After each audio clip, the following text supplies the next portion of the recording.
seconds. Yeah. My son's commute is well over 2 hours in Keenly.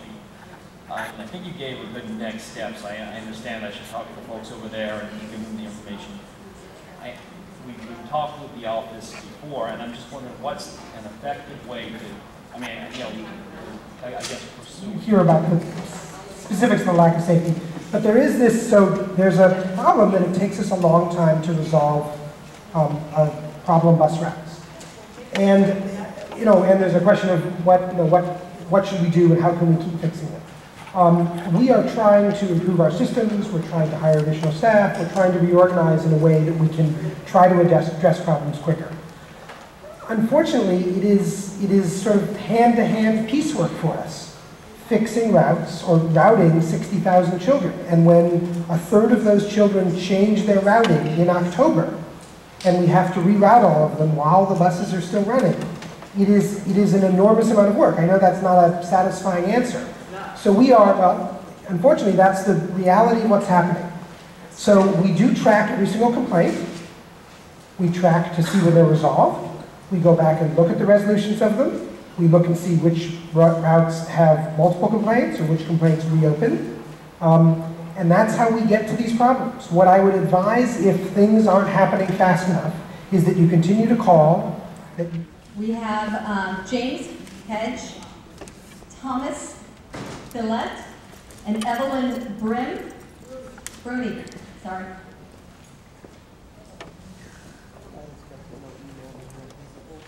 James?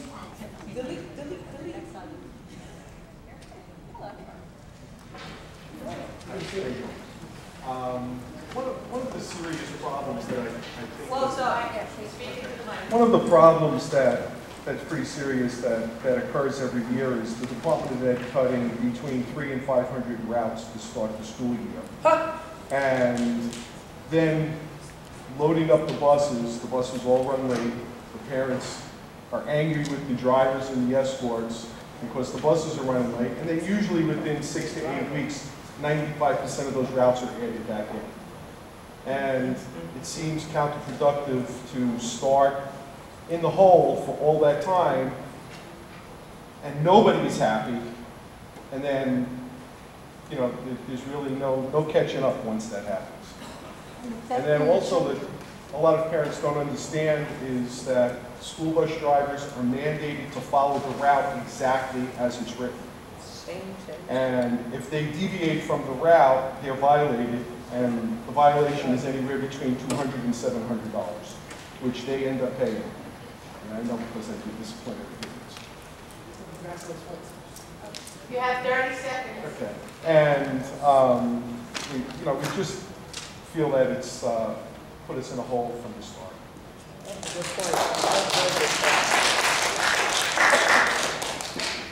Okay. Thomas from Atlantic Bus Company, and rep for 1181. The overloaded buses on the special ed routes.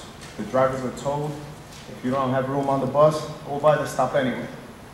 Oh, wow. They get to the stop, the kid can't get on the bus. It's in a wheelchair, it's cold. They're told to drop off at the school and go back. It could take a half hour to an hour, and it's just unfair for the kids. Yes. So it's very wow. That's sad. Okay, I have several questions. Responsibility between the Board of Education and the OPT should be written and a document that any parents can go and see who is responsible for what. Because you keep calling and everybody keeps throwing the balls to each other, and this is not mine, and this is yours, and whatever. In the meantime, the parent is the one that is stuck with the situation, with no solution. The information that you have given about the limited time is incorrect according to the website. So here, you might want to give it to her after the fact. I never received a phone call in August. As a matter of fact, I had to call and find out that the record was screwed up. I believe if you have less complaint, it's because they are not logging it in, or because people are not calling. Because I have called several times, and when I call, what is your complaint?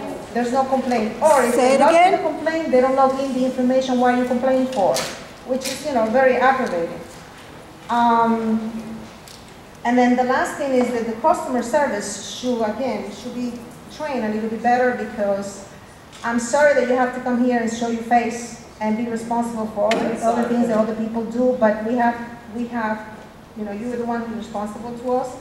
And I'm sorry if we are taking an aggravation against you, but this morning I made a phone call because I've been trying to fix my son's situation for a long time and it hasn't been resolved, and the lady said, "You're getting me aggravated, I'm going to hang up the phone," and she hung up the phone. Now, I have a form that says that my son has a limited time of 45 minutes. I was told that's not correct. The Department of Education will determine what is the time. That's not what you have in writing. So I need to have all the things that you're telling me rules in writing, because that's a right. So if you're not getting your 45 minutes limited time, you should let the staff know, and they'll go. So I am entitled. You're telling me today. Well, I don't know. I don't know your IEP, but it I says. have the form, and the IEP, they told me, they don't put that in the IEP. They don't put the limited time. Well, then you're not, so if it's not on the IEP, we don't provide, I'm sorry, but. They don't put the number in the IEP. So they do put, so you can have, so I guess a few things. So this is correct. It says here, transportation attempts to provide students who attend school in the same borough in which they live with a ride shorter than 90 minutes each way. That's why I said the maximum is 90 minutes. The website is accurate. No, I said out of borough. This says students who attend school in the same borough in which they live, 90 minutes.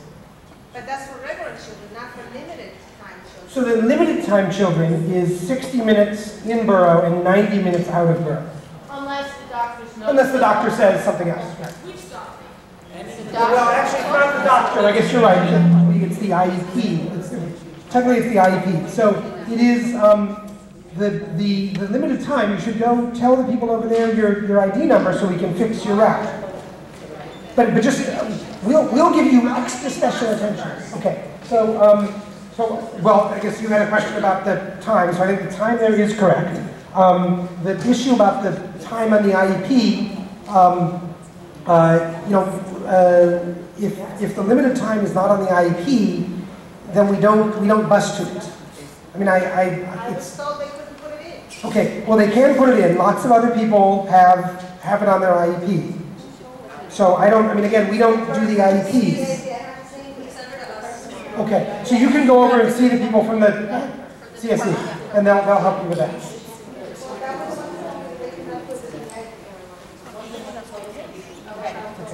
So I just wanted to talk about the union raised some issues about So the bus drivers union raised some issues about wanting to keep more bus routes at the beginning of the year. When the year starts, so as I mentioned, we bus 60,000 children.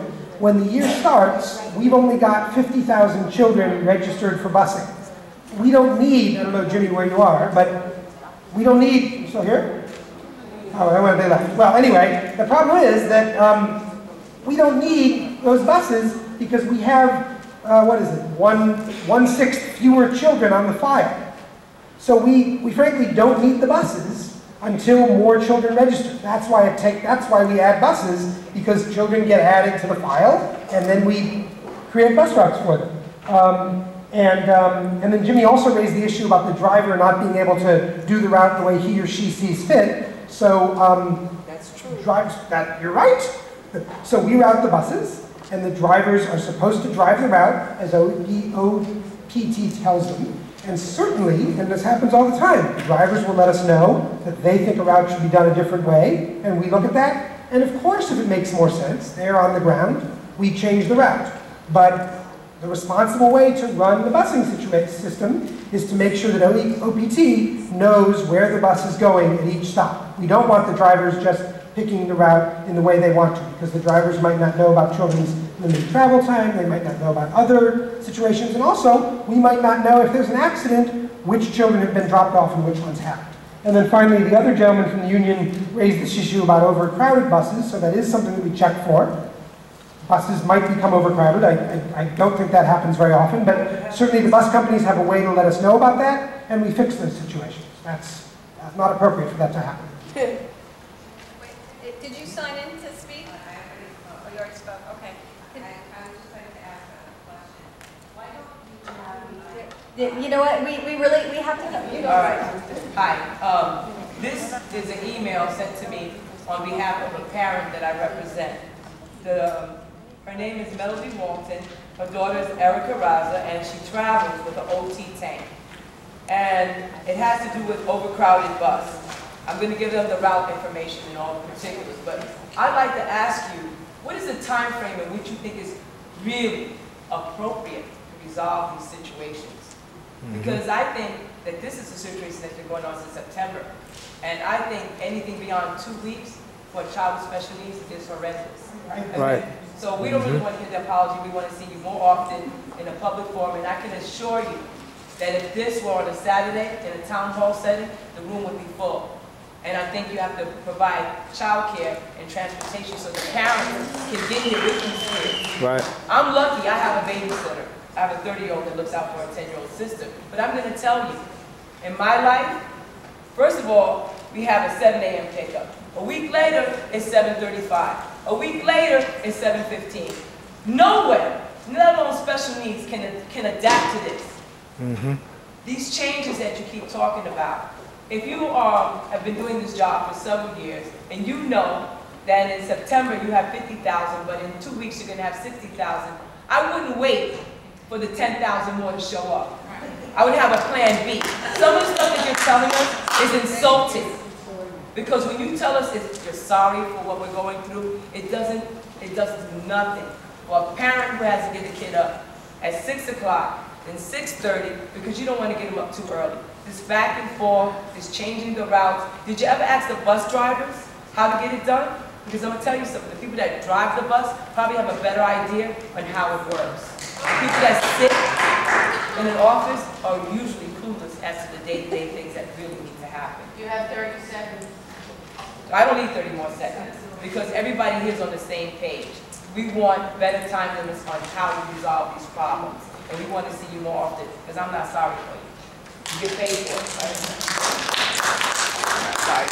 Okay, are you Debbie? Okay. I'm Debbie Morris. My daughter is Sophia. So you and I have corresponded before, and I do have to say you've been, really good at getting back to me right away on email. So I do appreciate that, and I also give you credit for showing up here tonight because it can't be easy. But I do find that the customer service of OPT is deplorable. I think I complained about it in the email. Let's have one conversation.